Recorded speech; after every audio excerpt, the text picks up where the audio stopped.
Welcome back to Hark The Pod. I'm Matthew Maynard, this year's DTH sports editor, here alongside my two assistants, Beckett Brantley and Brian Iguano. Beckett and Brian, how are you guys doing today? I'm doing well. I'm really excited for the first episode of this year's Hark The Pod. Yeah, same. Doing well. So right now, we're in the midst of working on the DTH's special football preview edition. Why don't you guys talk a little bit about what we've been doing the past couple weeks and also what stories you guys are writing? Yeah, so basically we're doing position previews of every major kind of position group: offensive line, defensive line, linebackers, the secondary. And as for me, I'll be doing a feature story on Gio Lopez, who's in the running for starting quarterback position. I talked with his father. I've talked with Gio himself at ACC kickoff, and just kind of getting to know like his pathway up to North Carolina. Obviously, we know he transferred here in the spring, so fall camp was the first time he was able to actually take the field as a Tar Heel. Yeah, and I'm writing about sophomore wide receiver Jordan Shipp, who was here last year, but didn't get to play a lot, and I'm going to talk about why he returned to UNC, kind of the faith he had in the program. I talked to his high school coach and some of the new coaches at UNC, so it should be good. Yeah, and we have a few other player features coming in. I'm personally working on a story about Bill Belichick, because if you haven't heard, you've probably been living under a rock. But Bill Belichick is UNC's new football head coach. And speaking of Bill, Brian, you talked about ACC Media Day, or ACC Kickoff.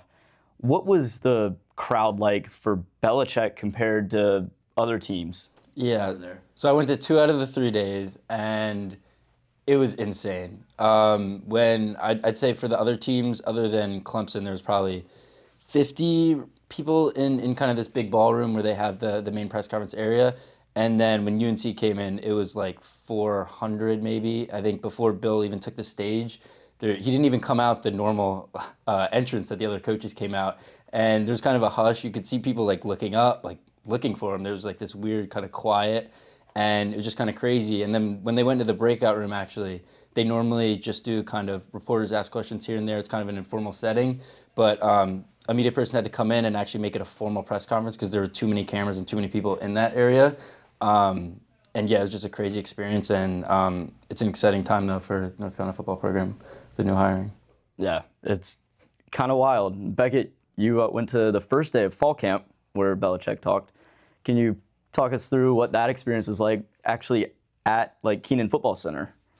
Yeah, there was a lot of people there, definitely the first day, even more than kind of the subsequent days. A lot of national media, some like business reporters even, obviously a lot of local TV. I covered fall camp last year, and this was a lot more formal than what I'm used to. Last year we kind of just showed up to a podium. There were maybe 10 people, a little bit of a scrum. This year, definitely just more official. You know, you got to raise your hand, and everybody's really excited to ask him, you can tell. Yeah, everything's a lot different. I mean, I know when I went a couple weeks ago, it was so weird seeing all these people that I really had never seen at a Carolina football press conference before.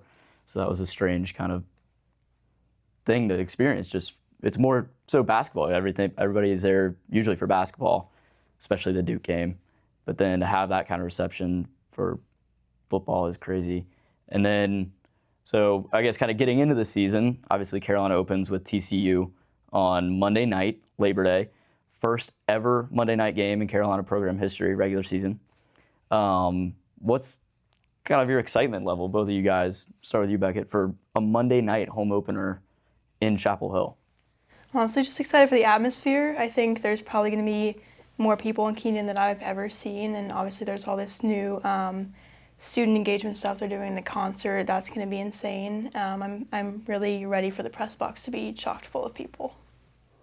Yeah, I'm excited. I know, I think College Game Day, that they'll be there for that game, and it's just kind of like, I'm excited for the unknown aspect in the sense of the whole program this year going in.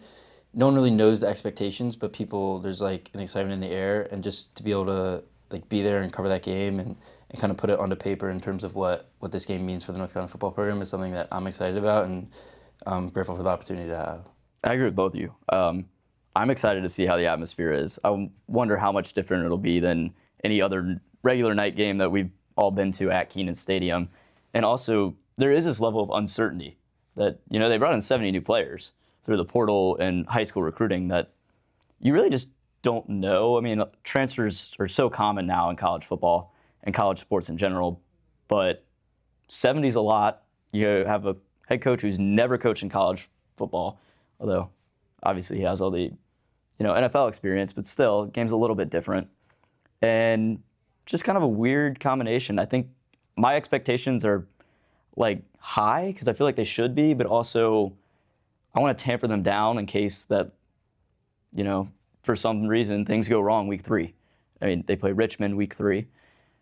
Carolina really shouldn't have any problems with Richmond, but I guess we'll get into our expectations.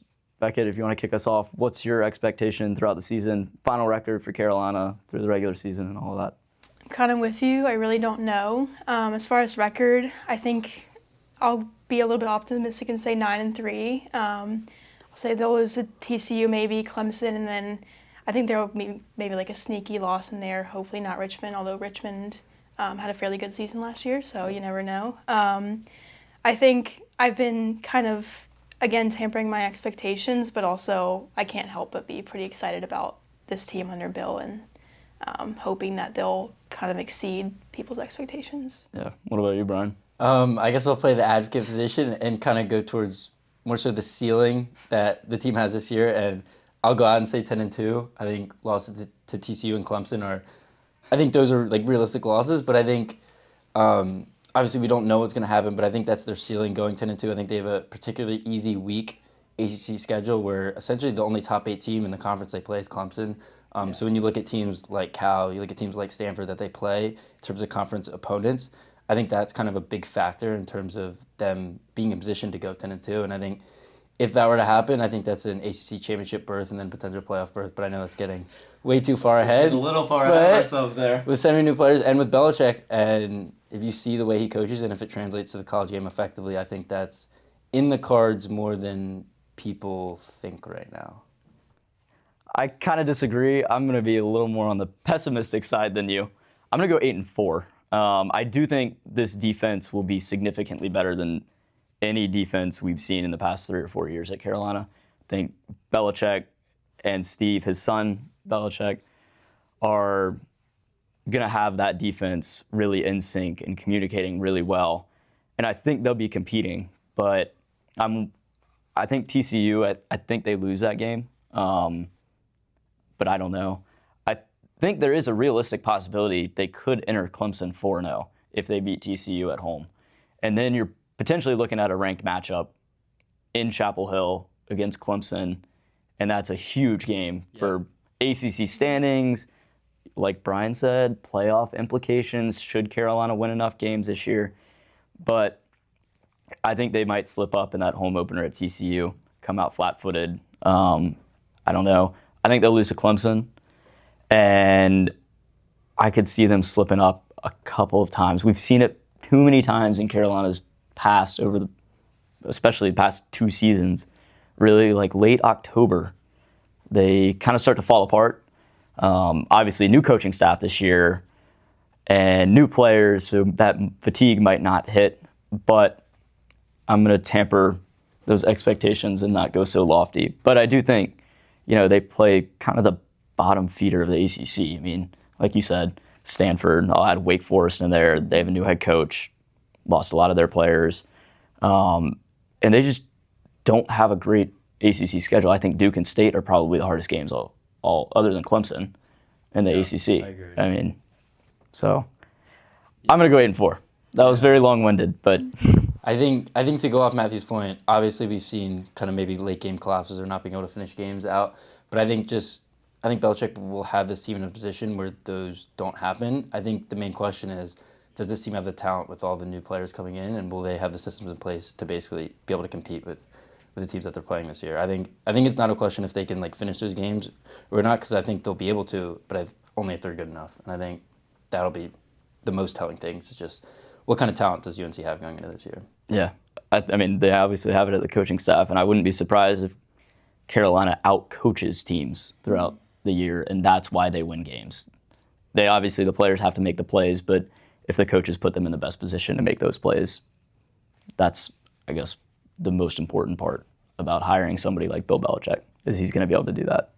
Well, if he can be NC State, I think there's a lot of people who will say his first season is a success. So I agree. I think that's a big one. State's a big game. That's all from us this week. Thank you for listening to Hark the Pod.